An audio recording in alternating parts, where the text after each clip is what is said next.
In Excel, you can always build a custom numeric format to show your numbers as dates, percentage, currency, and a lot of more additional settings.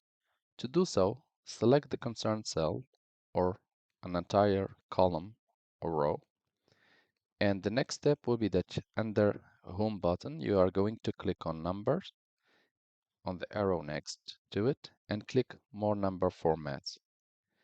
Click on Custom and select an existing format if you find the one which you are looking for.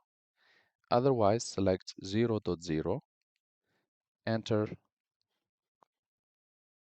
or type quotation mark. You can always add a space after the quotation mark if you wish that the numbers and the text appears next to each other with a spacing between it. Type your text and again quotation mark and click OK.